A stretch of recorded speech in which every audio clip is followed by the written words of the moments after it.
Hello, welcome to this new video. Today we're going to take a look at a rugged phone from the brand Fossibot, the F112 Pro, whose main feature is definitely its long-lasting battery. But aside from the battery, it also has other features that make it a good option, and its price is around $160 or 3,200 Mexican pesos. But is it really worth it for that price? Will the battery actually last that long? If you want to find out, stick around and watch the full video. We start with the unboxing. It's an orange box, like always with Fossibot devices. We open it and here we find everything. An 18-watt fast charger, a USB-C cable. Underneath the phone, we have some manuals, the SIM tray ejector tool, and basically, those are all the accessories. Here we have the phone, and as you can see, one of the other accessories is this transparent case, although the phone already comes with the case installed. And here's the device without the case. The first thing that will catch your eye is the finish. It's plastic but with a different texture. They call it liquid silicone, and to the touch it feels like a kind of suede or microfiber. This finish mainly helps to make the surface less slippery, a feature that will probably be useful only to some people. As for the overall design, here at the front we have the selfie camera, and as you can see, it already has a pre-installed screen protector. At the top, there's nothing. On the right side, volume buttons and the power button, which also acts as the fingerprint reader. At the bottom, we have the device's only speaker and the USB-C port, which is covered with a flap you have to pull open, meant to protect against water entry. On the left side, there's a quick access key, which can be set to 3 actions: one press, double press, or long press. Here you can assign things like the flashlight, emergency call, screenshot, or any app you like. For example, if you want quick access to YouTube, you can set it there, or if you have an app you use daily, you can map it to this button. Above that, we have the SIM tray, which supports 2 nano SIMs, or 1 nano SIM and a micro SD card. And lastly, on the back, as you already saw, we have a plastic silicone design, a pretty nice camera module, and the silicone is marked with X's and dots for better grip. And something important to mention is that the device is available in 5 colors: blue, red, orange, green, and the one I have here, black. The first point I want to start with is its battery, since it's one of the strongest features of this device, 7 to 150 milliamps, plus it supports 18-watt fast charging. To give you a rough idea of how well these 7,000 milliamps perform, I ran several tests. The first test was multimedia consumption. I played YouTube videos for 10 minutes with screen brightness set to maximum and volume at around 90%. When I started the test, the battery was at 71%, and after 10 minutes, it was at 69%, meaning that 10 minutes of media consumption only used 2%. This means that if you watched content for an hour, you would use about 12% of the battery. The second test was done right after the first one, starting at 69%. This time, I tested gaming, again with maximum brightness and 90% volume, but I also connected a gamepad. For the gaming test, I used Call of Duty at the highest graphics settings, allowed, which were medium graphics and high frame rate. After 10 minutes of gaming, the battery was at 67%, meaning it also only used 2%. I found this very interesting. I thought gaming would drain more than watching videos, but apparently they consumed the same. The third test was done immediately after the gaming test, starting at 67%. This time, I recorded a video at the highest quality setting available, with screen brightness again at maximum. After 10 minutes of recording, the battery was at 65%, so again, video recording used just 2% in 10 minutes. Since the consumption was very similar across all tests, I decided to run a fourth test. This time, it was 10 minutes of consuming content and switching between different apps, but with the screen brightness set to minimum. We started at 65%, and after 10 minutes, it was at 63%, meaning once again, it consumed 2% of battery in 10 minutes. I think it's pretty clear by now that almost any task you do on the phone for 10 minutes will cost you about 2% battery. I guess there might be some lighter tasks that could use around 1%, but the most it should consume is 2%. So if you were using it at full performance, with maximum brightness and volume, it would last you about 7 to 8 hours of continuous use, considering it drains around 12% per hour. For non-continuous use, it could easily last you 2, 3, or even 4 days. If you are a light user like me, it could even last you 5 or 6 days. It's definitely a very good battery. battery. And another important thing, how long does it take to charge? I started charging it at 63% battery, and 10 minutes later it was at 73%, meaning it charges about 1% per minute. This means that if you were at 0%, you would reach 100% in about 1 hour and 40 minutes. Not bad at all. Let's now take a look at other features, starting with the 6.88-inch screen and HD+ resolution. The screen is IPS type and has a 120 Hz refresh rate.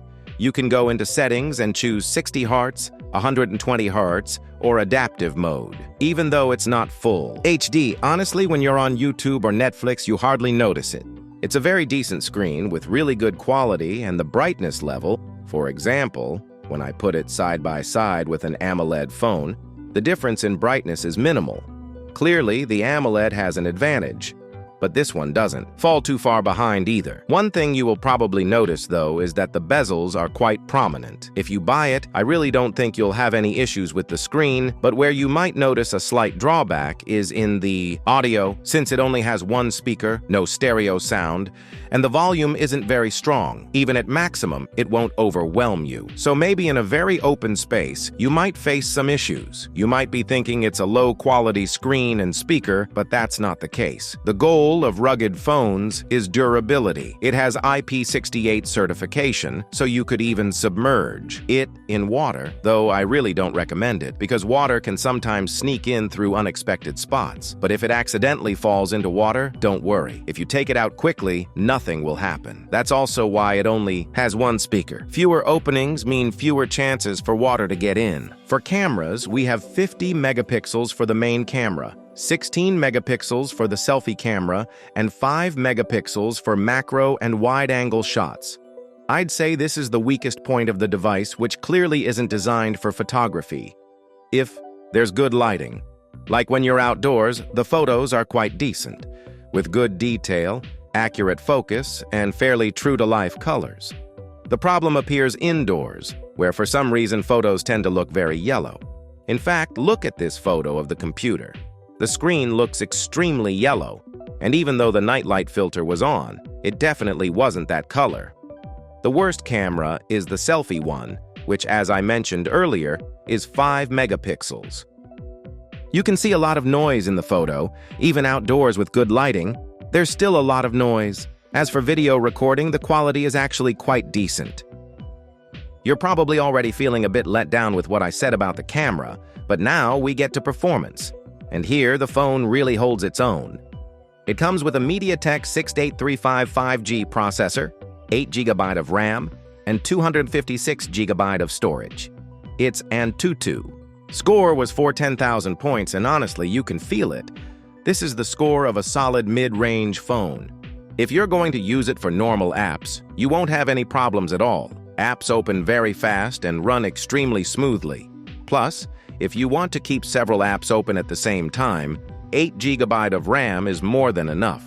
You can switch between apps easily, and it's hard to fill up the RAM.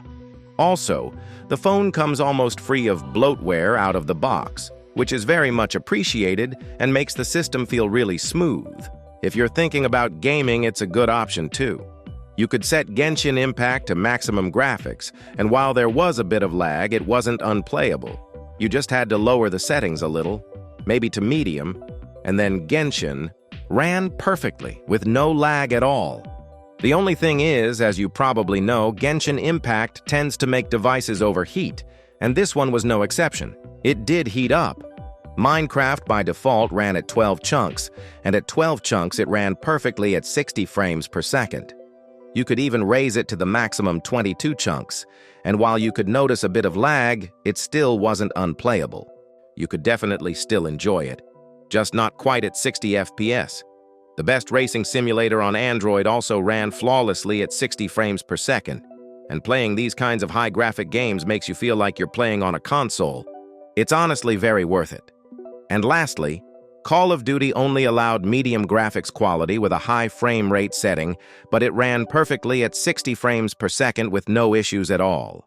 It's definitely the performance you'd expect from a good mid-range phone.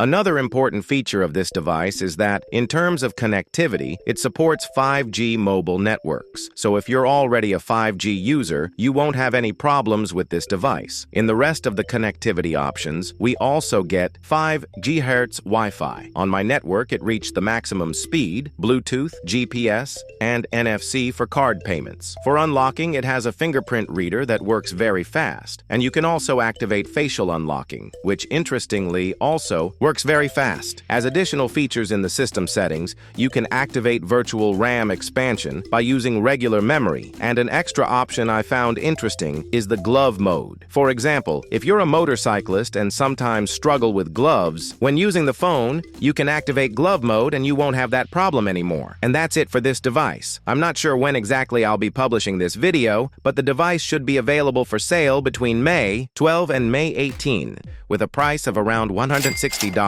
or 3,200 Mexican pesos. Stay tuned though, because they might offer some discounts during those days, and who knows, it might even be cheaper. Either way, I'll leave the link below in the description so you can check it out. Tell me in the comments what you think about this device. Would you buy it or not? If you have any questions, let me know and I'll get back to you as soon as possible. I hope you enjoyed this video. See you in the next one. Over and out.